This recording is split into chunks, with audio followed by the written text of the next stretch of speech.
حضرت داؤد علیہ السلام نے اپنی منجنیق میں جب پتھر ڈالے تو اللہ تعالیٰ نے فرشتوں کو حکم دیا وہ میرے بندے داؤد کی مدد کریں.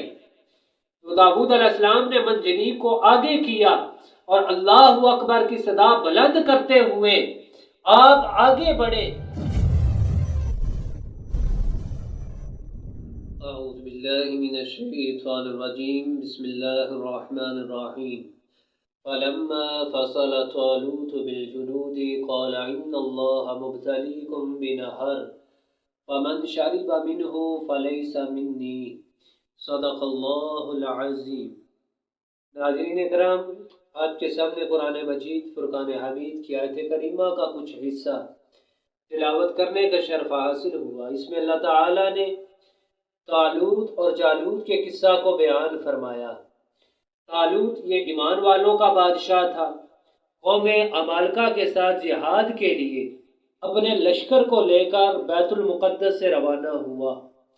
تفسیر در منصور میں ہے کہ طالوت بادشاہ کے ساتھ 80,000 بنی اسرائیلی بھی جہاد کرنے کے لیے روانہ ہوئے، اور دوسری طرف جالوت جو کافر بادشاہ تھا وہ اپنے زمانے کا سب سے طاقتور شخص مانا جاتا تھا. اس کی طاقت کا اندازہ اس بات سے لگایا جا سکتا ہے کہ جالوت بادشاہ اپنے لشکر میں سب سے آگے ہوتا اور ابھی اس کا لشکر اس تک نہیں پہنچ پاتا کہ جالوت فتح حاصل کر لیتا دشمن پر. یعنی یہ جالوت کی طاقت تھی. اللہ تعالیٰ نے قرآن مجید کے اندر یہ بیان فرمایا فلما فصل طالوت بالجنود، کہ جب طالوت اپنے لشکر کو لے کر روانہ ہوا، قال طالوت نے اپنے لشکریوں سے فرمایا ان اللہ مبتلیکم بنہر، بے شک اللہ تعالیٰ تمہیں ایک نہر کے ذریعے آزمائش میں مبتلا کرے گا.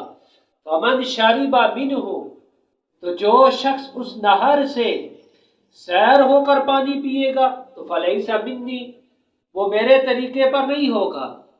ومن لم يطعمه فإنه مني إلا من اغترف غرفة بيده، اور جو اس نہر سے ایک آدھا چلو پانی پینے کے علاوہ نہ پیے گا تو وہ میرے طریقے پر ہوگا.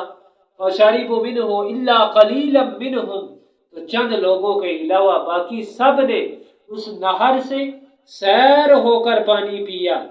ناظرین اکرام، 80,000 کا لاہو لشکر جس میں سے صرف 4,000 لوگ تھے جنہوں نے ایک آدھا چلو پانی پیا، باقی 76,000 لوگوں نے سیر ہو کر اس نہر سے پانی پیا جنہوں نے ایک آدھا چلو پانی پیا تھا. فلما جاوزہ ہوا والذین آمنوا معہ، وہ طالوت اور ایمان والے وہ نہر کو عبور کر گئے اور جنہوں نے سیر ہو کر پانی پیا تھا. وقالوا، اور وہ کہنے لگے کہ لا طاقت لنا اليوم بجالوت وجنودہ، کہ آج ہم میں جالوت اور ان کے لشکریوں کے ساتھ مقابلہ کرنے کی طاقت نہیں.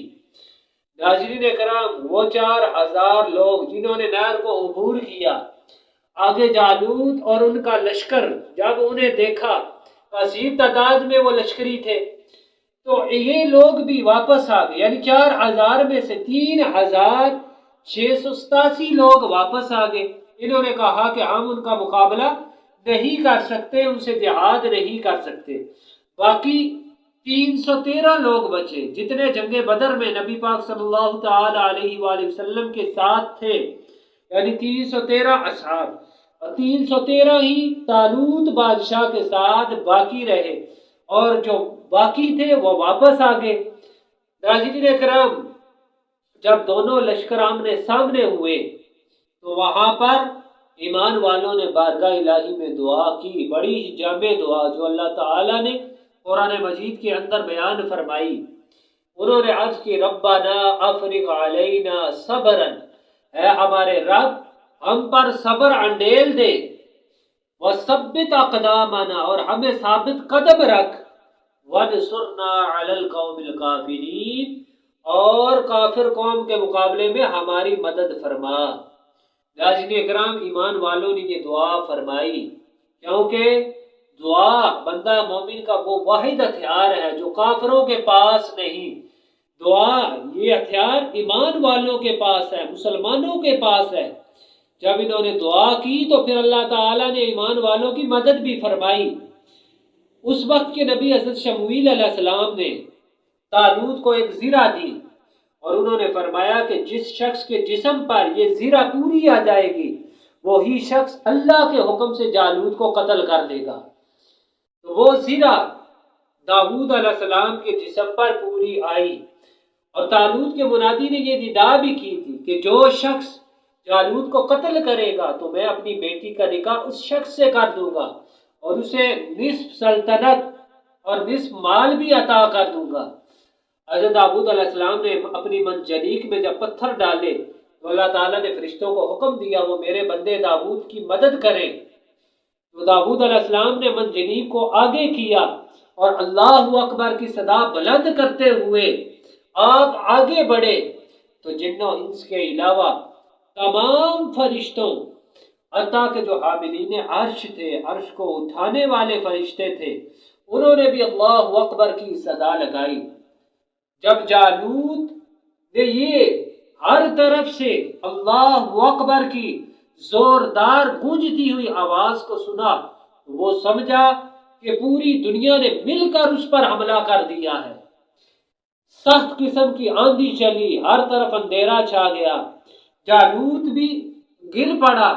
داؤد علیہ السلام نے اپنے منجنیق کے اندر پتھر ڈالے اور انہیں چھوڑا تو اس منجنیق سے 3 پتھر نکلے، ایک جالوت کی پیشانی پر لگا اور اس کے آر پار ہو گیا، جالوت ہلاک ہو کر زمین پر آ گرا، اور 2 پتھر جالوت کے لشکر پر آ گرے جس کی وجہ سے اس کے لشکر میں افراتفری پھیل گئی اور انہوں نے یہ سمجھا کہ شاید ان کے اوپر کوئی پہاڑ آ گرا ہو اور وہ ڈر کر بھاگنے لگے، اور ایسی بگدڑ مچی کہ وہ ایک دوسرے کے پاؤں تلے آ کر ہی ہلاک ہوئے۔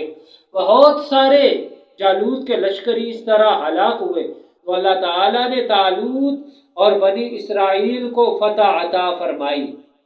ناظرین اکرام، طالوت نے حسب وعدہ داؤد علیہ السلام سے اپنی بیٹی کا نکاح کر دیا اور آدھی سلطنت اور آدھا مال بھی انہیں دے دیا۔ ابن عساکر کی روایت ہے کہ جب یہ فتح بنی اسرائیل کو حاصل ہوئی تو بنی اسرائیل داؤد علیہ السلام سے اور زیادہ محبت کرنے لگے، وہ آپ کو اور زیادہ پسند کرنے لگے، اور بنی اسرائیل چاہتے تھے کہ سارا ملک داؤد علیہ السلام کے سپرد کر دیا جائے۔ تو اس وجہ سے طالوت نے داؤد علیہ السلام پر حسد کیا اور ان کو قتل کرنے کا پروگرام بنایا۔ تو داؤد علیہ السلام کی اہلیہ جو طالوت کی بیٹی تھی، انہوں نے داؤد کو بر وقت خبردار کر دیا۔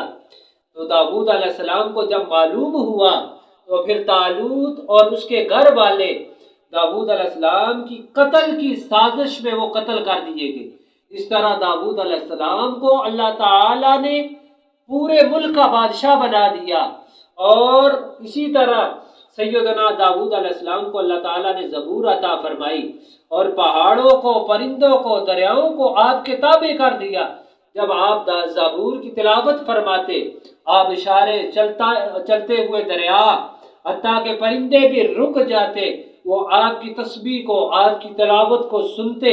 تو اس طرح اللہ تعالیٰ نے سیدنا داؤد علیہ السلام پر کرم فرمایا۔ اللہ تعالیٰ داؤد علیہ السلام کے درجوں میں اضافہ فرمائے، اور جتنے بھی وہ مومنین تھے جو اس جہاد میں شامل ہوئے آخر دم تک، اللہ تعالیٰ ان مومنین کے درجوں میں اضافہ فرمائے۔